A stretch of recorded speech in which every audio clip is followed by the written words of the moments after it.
Business transaction, it means a financial transaction into two parties.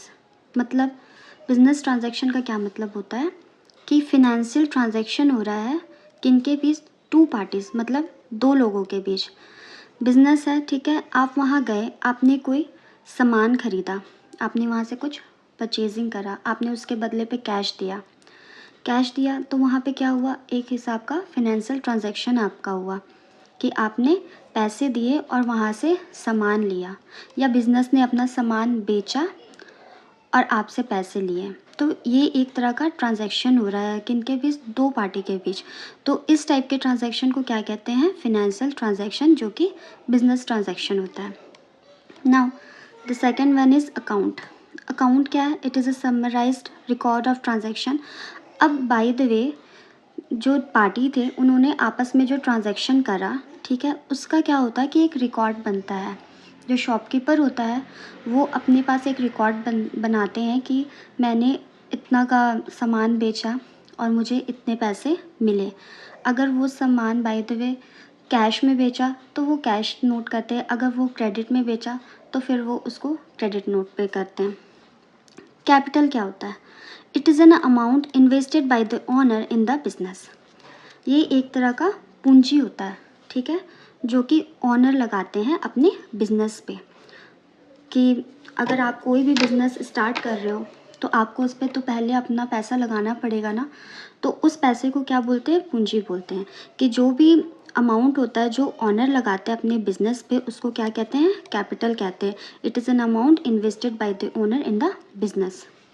Drawings क्या होता है, it is an amount और goods withdrawn by the owner for his personal use. कोई भी जो owner होता है जिसने अपने बिजनेस पे पैसे लगाए होते हैं वो ओनर होता है, उसको हम लोग प्रोप्राइटर भी कहते हैं। तो वो क्या होता है कि सपोज़ अपने ही बिजनेस में से कोई सामान ले ले, ठीक है, या अपने ही बिजनेस में से कुछ फंड जो पैसे होते हैं वो निकाल ले अपने पर्सनल यूज़ के लिए, वो क्या होता है, ड्राइंग्स होता है। Now liabilities, it means the amount payable by the business to the outsider और ऑनर। ये हम एक उधार होता है किसके, बिजनेस के द्वारा, या तो वो आउटसाइडर को लौटाएगा या तो अपने ऑनर को। ये किस तरह का उधार होता है, ये एक दायित्व होता है जो बिजनेस का होता है कि अगर मेरा जो ओनर है अगर मेरे बिजनेस पे पैसा लगा रहा है तो ये बिजनेस का एक दायित्व बनता है कि मुझे बदले में उसको प्रॉफिट देना है, या फिर मैं अपने बिजनेस में से अपने ही कैपिटल को निकाल सकूं, इतना ये बिजनेस का जो होता है वो दायित्व बनता है। तो ये उसकी एक लायबिलिटी होती है बिजनेस की, कि मुझे जो अमाउंट होगा, जो मेरा दायित्व होगा, वो मुझे अपने बिजनेस को देना है, अपने ओनर को देना है।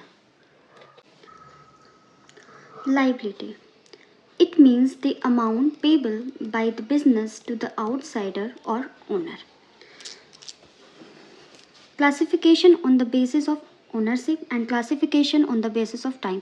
अब ये जो लायबिलिटी भी है ये दो पार्ट पे डिवाइड है, एक तो क्लासीफाई हुआ है उसका बेसिस ऑफ ओनरशिप पे और दूसरा है टाइम के बेसिस पर, ठीक है। देखते हैं कि ओनरशिप के बेसिस पर कैसे क्लासीफाई हुआ है। पहला है इंटरनल लायबिलिटी और दूसरा है एक्सटर्नल लायबिलिटी। इंटरनल लायबिलिटी क्या होता है, it is the amount payable by the business to the owner of the business. ये क्या होता है कि अमाउंट पेबल करना है by the business to the owner of the business, मतलब कि ये बिजनेस का एक दायित्व बनता है कि जिसने भी मेरे बिजनेस पे पैसे लगाए हैं मैं उसको प्रॉफिट दूँ, है ना। ये एक बिजनेस का एक लायबिलिटी होता है कि मुझे अपने ओनर को क्या करना है, एटलीस्ट उसका जो पैसा लगा हुआ है वो लौटाना है, और कोशिश हो तो मुझको प्रॉफिट भी उसको गेन करके देना है। एक्सटर्नल लायबिलिटी क्या होता है, it is the liability payable to the outsider. अब कोई बिज़नेस चलाना है, कोई फर्म चलाना है, तो हमने कुछ पैसे लिए हैं बैंक से उधार, है ना, जो हमें बैंक लोन देते हैं, ग्रांट करते हैं। तो ये भी बिज़नेस का एक दायित्व होता है कि हमें वो लोन को चुकता करना है। तो ये बिज़नेस का एक दायित्व होता है, एक लायबिलिटी होती है कि हमें आउटसाइडर को भी जो है अपना लोन का पेमेंट वगैरह करना है। सपोज़ कोई क्रेडिटर है, उससे हमने अपने गोडाउन के लिए, अपने शॉप को चलाने के लिए कुछ स्टॉक खरीद लिया है और वो हमने क्रेडिट परचेज़ पे लिया है, तो ये बिज़नेस का दायित्व होता है, उसकी लायबिलिटी होती है कि हमें उस क्रेडिटर को भी पेमेंट करना है। Now classification on the basis of a time. अब टाइम के बेसिस पे कैसे लायबिलिटी हो क्लासीफाई है वो देखते हैं। The first one is long term liability. It is the liability which is payable after 1 year. मतलब ये एक ऐसी लायबिलिटी होती है जिसको हम लोग 1 साल के बाद पेमेंट कर सकते हैं। Second, current liability. It is the liability which is payable with in year. अब इस पे क्या है कि ये ऐसे उधार होते हैं जो हमें 1 साल के अंदर जिसकी भरपाई हमें करनी होती है। Third one is contingent liability. This are the liability which may और may not arise in future depending on the happening of a event. तो अब बात करते हैं एसेट्स की। एसेट्स क्या होते हैं? ये इसका मतलब ही होता है संपत्ति, ठीक है। Assets are property owned by a business to which value can be attached. Anything which is enable the firm to get cash benefit in the future is an assets.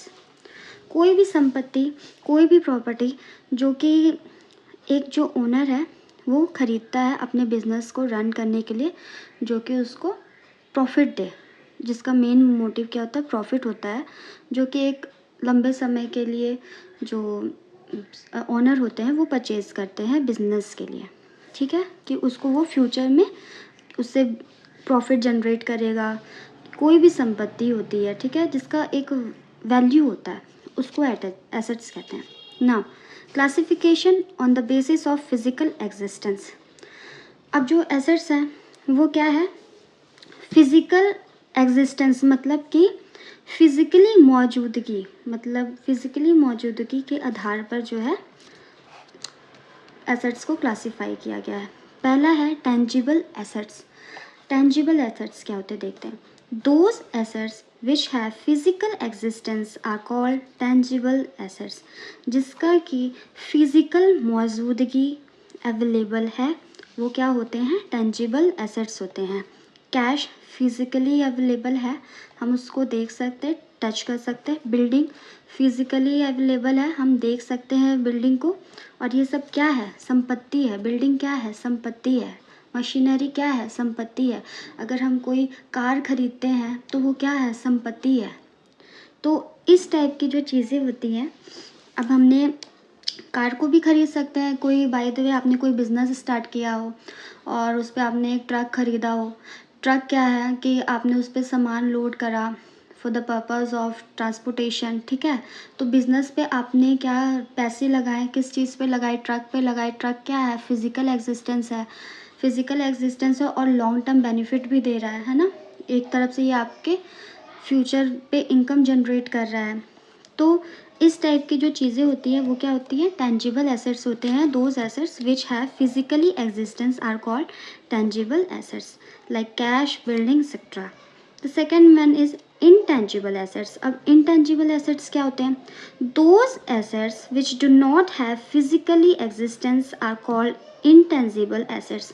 मतलब जो assets तो होते हैं, संपत्ति तो होते हैं, लेकिन उनका कोई फिजिकली मौजूदगी नहीं होती, हम उनको फिजिकली देख नहीं सकते हैं। जैसे कि गुडविल है, ट्रेडमार्क है। गुडविल के बारे में आपको बताना चाहूँगी कि सपोज़ आपने कोई बिज़नेस स्टार्ट किया है, ठीक है, और आपने उस कंज्यूमर को, कस्टमर को बहुत वैल्यू ही प्राइस में, बहुत फेयर प्राइस में आपने उसको एक अच्छा स्टॉक दिया है जो कि क्वालिटी प्रोडक्ट है। So the second part is classification on the basis of time. अब टाइम के बेसिस पर कैसे हमने संपत्ति को बांटा है, कैसे हमने एसेट्स को बांटा है। So the first one is fixed assets and the second one is current assets. Fixed assets क्या होते हैं? Those assets which are acquired not with the purpose of resale but to facilitates and increase earning capacity. Means ये ऐसी संपत्ति होती है जो कि बिज़नेस परचेज करता है अपने बिज़नेस के मेन जो मोटिव होता है प्रॉफिट गेन के लिए, ना कि हमें उसको आगे परचेज सेल करना है। मतलब कि बिज़नेस ने एक ऐसा संपत्ति को ख़रीदा है जो कि उसे आगे सेल नहीं करना है, अपने बिज़नेस पे रखना है कि वो बिज़नेस में हमें प्रॉफिट जनरेट करने में और हमारी अर्निंग कैपेसिटी को इंक्रीज़ करने में मदद करें। जैसे कि हमने लैंड खरीदा, बिल्डिंग खरीदी, मशीनरी खरीदी, हमने लैंड खरीदा, वहाँ फैक्ट्री लगा दी, वहाँ मशीनरी लगा दी, ठीक है, बिल्डिंग बना दी। तो ये क्या हो गया, एक तरह से हमारा ये लॉन्ग टर्म बेनिफिट दे रहा है। हम इसको सेल करने के लिए हमने बिल्डिंग नहीं बनाई, हमने लैंड खरीदा तो सेल करने के लिए नहीं खरीदा, हमने मशीनरी खरीदी तो सेल करने के लिए नहीं खरीदी, खुद के बिजनेस पे रखा कि हम इसके बदौलत अपनी आगे की अर्निंग करेंगे। The second one is current assets. Current assets क्या होते हैं? Those assets which are acquire with the purpose to convert them into the cash within 1 year. ये ऐसी संपत्ति होती है जो कि बिजनेस खरीदता है, मतलब बिजनेस खरीदता है, क्यों खरीदता है? क्योंकि हमें उसको सेल करना आगे। हमने स्टॉक खरीद लिया, दुकान है, शॉप है, फर्म है, वहाँ पे हमने स्टॉक खरीद लिया, क्यों खरीद लिया? क्योंकि हमें उसे सेल आउट करना है विद इन 1 ईयर। तो इस टाइप के जो एसेट्स होते हैं उनको हम लोग करेंट एसेट्स कहते हैं। अब क्लासीफाई कर रहे हैं लिक्विडिटी के बेसिस पर कि लिक्विडिटी के बेसिस पर कैसे एसेट्स क्लासीफाई होते हैं। पहला क्या है? लिक्विड एसेट्स, दूसरा फिक्टिशियस एसेट्स। लिक्विड एसेट्स क्या होते हैं? Those assets which are either in the form of cash or can be converted into cash within a very short period। Means ये ऐसी संपत्ति होती है जो कि कैश पे तुरंत ही कन्वर्ट हो जाती है 1 साल के अंदर। कुछ ऐसे संपत्ति, कुछ ऐसा स्टॉक होता है कि जो कि हमें 1 साल के अंदर ही पैसे दे देता है। जैसे कि सपोज़ आपने किसी को उधार दिया और कहा कि मुझे ये लौटा देना, या आपने कहीं पे सपोज़ कोई प्रोडक्ट को बेचा, आपने वहाँ पे अपनी प्रोडक्ट को बेचा और उसने जो क्या किया, आपसे क्रेडिट परचेज़ किया, मतलब, और आपने क्या किया, उसको क्रेडिट सेल किया, आपने उसको अपना जो सामान बेचा वो क्रेडिट पे बेचा। तो कहीं ना कहीं आपने अपने लिए एक डेटर्स खड़ा कर दिया कि ये आने वाले समय पे मुझे पैसे देगा, मेरे जो सामान इसने जो ख़रीदा था उसके बदले में ये मुझे अब 1 साल के अंदर ये मुझे पैसे दे देगा। तो कहीं ना कहीं आपने अपने लिए एक एसेट्स बना लिया है कि हाँ, ये जो डेटर्स है ये मुझे आने वाले समय पे मेरा जो सामान ख़रीदा था उसके बदले मुझे ये पैसा देगा। तो इस टाइप के जो एसेट्स होते हैं वो लिक्विड एसेट्स होते हैं। Second one is fictitious assets. These are those assets which are neither tangible nor intangible but represent loss or expense yet to be written off.